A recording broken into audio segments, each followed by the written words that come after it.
Hi guys, so today I just feel like doing another Harry Potter tag. I already did one, and if you haven't seen it, I'm going to link it down below in the info box for you to watch. So that tag was different, you know, there are different questions in every one, so if you feel like doing a video response, you can totally do it and put it as a video response to this video or the other tag that I did, so that way I can watch it. So I have a bunch of questions here, and I'm actually going to divide them into two different videos because it's just going to be like a really fucking long video. It's like 20 questions. So I'm going to do part 1 today, and I'm going to do part 2 sometime later. So the first question is, who do you ship? Okay, to be honest, before I read, you know, the 6th and 7th books when Ron and Hermione get together, I really thought it was going to be Harry and Hermione. And to this day, I think it would have been a better choice.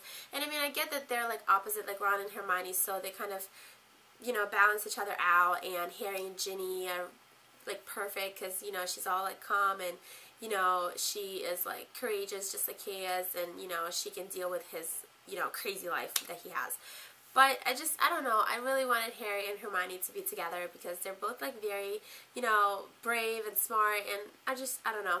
That's who I ship, but I totally, you know, accept J.K. Rowling's decision and all that, so I'm not, like, hating on it. But at least I feel like, you know, my choice is a more obvious choice. I know some people ship, like, you know, Snape and Harry, like, really? I mean, I don't know, it's just weird. And not because it's gay, but it's just because it's a teacher and a student. He used to love his mother, and it's just weird. Saddest scene.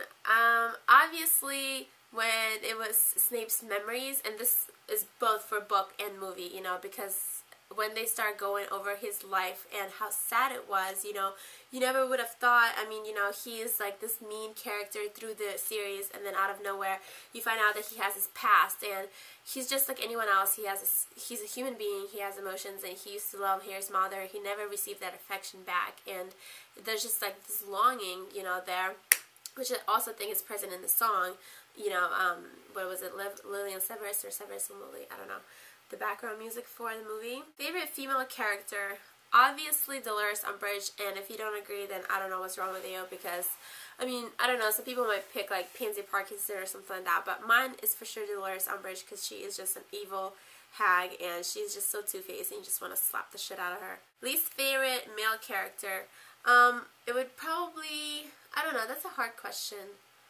I mean, you're supposed to hate Voldemort, but I don't know. That's a weird question.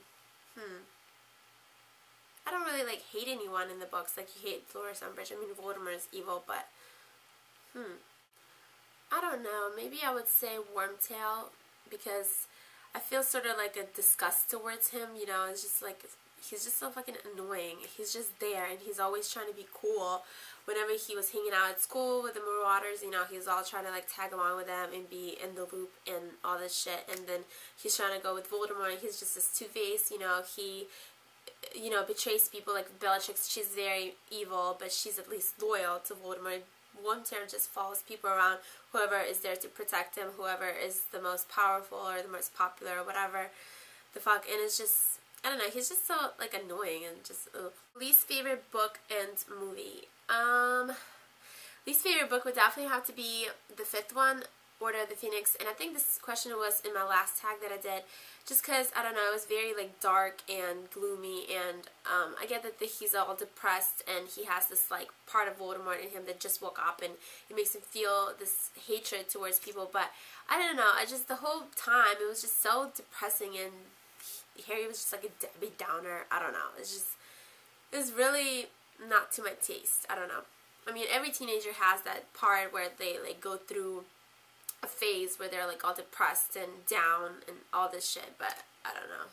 Like when I read something, I want to read something happy, so it makes me go to a happy place when I'm depressed. I don't want to read some depressing shit.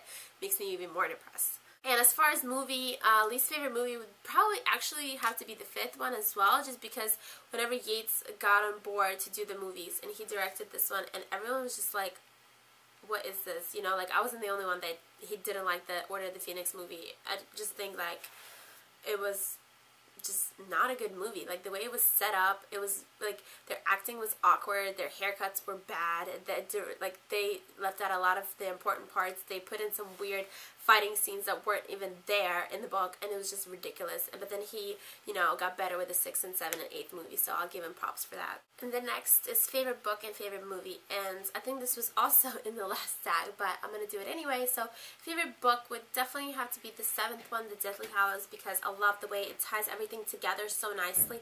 The other books, you might not understand certain details and why things happen, but this book, it ties in everything so nicely that you're just like, oh my gosh, this was totally in the other book. Like, she gave us a hint, and I totally missed it. I didn't even look at it, you know. So I think it's just a perfect, you know, ending. And the whole story was interesting too with the Hallows, you know. That was like something new that was brought in, and, you know, you discover all this stuff, you know, Voldemort's Horcruxes that we didn't know about, and all these new things, and, you know, Green Gods. But then also it ties everything back to the other books, so it's like gives you closure, and it's just, you know, there's so much detail there. You're just like, wow, I totally missed that in the other books. You know what I mean? It's just so amazing.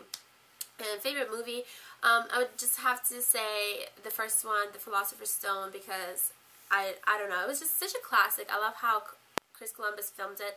You know, you can see the same pattern, like a kind of like a childish sort of like fantasy world that is like clean and it's nothing, you know, bad going on. Kind of like the Home Alone that he did, the first two, and it's just like a, you know, even the music that he uses, it was so like, I don't know, it just makes you happy, and like everything's gonna be okay, and I just love it. Next question, when did you start reading the books, first see the movies? Well, I explained this before as well, but I first saw the first two movies, 1 and 2, back in like 2002, 2003, whenever it came out, you know, and I was like the same age as the actors, the 3 main actors. I was like 12 when I saw it in 2002, and, you know, I thought it was okay. I didn't think it was like that great. I didn't think it was like a bad movie, but I wasn't like amazed by it. And then everyone was in the bandwagon like, oh, Harry Potter. I'm like, dude, they're not even that great, because I saw the second movie, and to be honest, I didn't even know what was going on. I mean, I was like 13, so I wasn't like, you know, I didn't have the brain capacity that I have now, but I just was so confused. I was like, what are they doing in this basement with the snake? Like, what?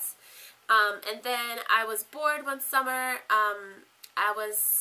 It was the summer after 9th grade, so I was like 15, and I was bored, and my best friend, she had these books. She is from Ukraine, but she was adopted, so her mom here bought her some books that were Harry Potter books in Russian, so she would like retain the language, but she didn't read them or any other books. Like, she was just not the book type, but I totally was, and I was like, hey, let me read these because I'm bored. So I took them, and I loved them. Oh my gosh, the first and the second book, obviously I already knew what was going to happen because I saw the movies, but then after that I started reading them in English. You know, I reread the first 2, and then I started reading them all in English, and I read up to like 5 or 6 or whatever came out at the time. I think it was like 5, and I was so into it. I loved it so much. It was so much better than the movies that I was amazed. And now, after all that, I can totally understand when people are like, oh, I don't like Harry Potter, and I'm like, well, have you read the books? And they're like, no, I just saw the movies, so, and I don't like them.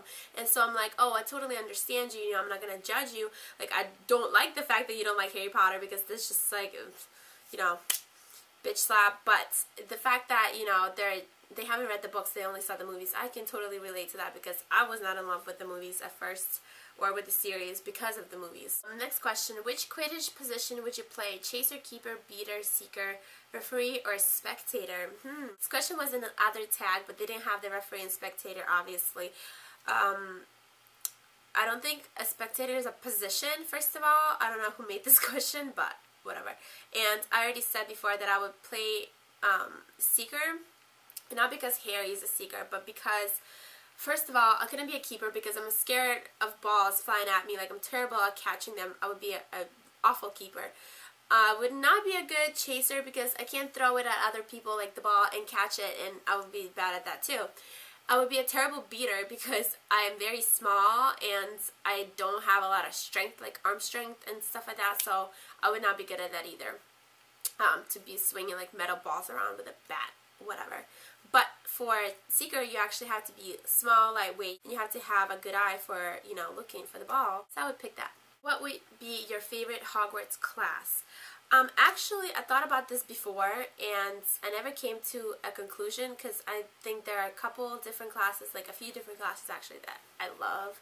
I would love to take, I mean, I would just love to go to Hogwarts. Let's get real. I don't even care about the classes. I just want to go there. I don't know. I think that charms and transfiguration are the coolest ones because I think they would just come in handy so much in the real world. You know how when you're at school, you always think like, oh, how is this going to apply to my future and to my jobs and to like what is it going to help me with? Like people I know always say that about math, and they're like, I'm not going to sit, you know, at my job and do all this like trigonometry or whatever, you know, like calculus and stuff like that, so I don't need to learn this. So it's kind of like that, you know. I think it's good to learn everything, let me just say that, but you know, I think that charms and transfiguration would definitely help out everyone in a lot of different situations because you can transfigure almost anything, you know, even if it's something casual, like, you know, like Dumbledore would pull up some chairs out of nowhere, some wine or something like that, and transform this thing into another one. I think it would be awesome to be able to do stuff like that. Just in everyday life, it would just help a lot. Okay, and I'm going to do the last question for this video, and then I will leave the rest of the questions for the next one. Which character would you attend the Yule Ball dance with if you had the chance?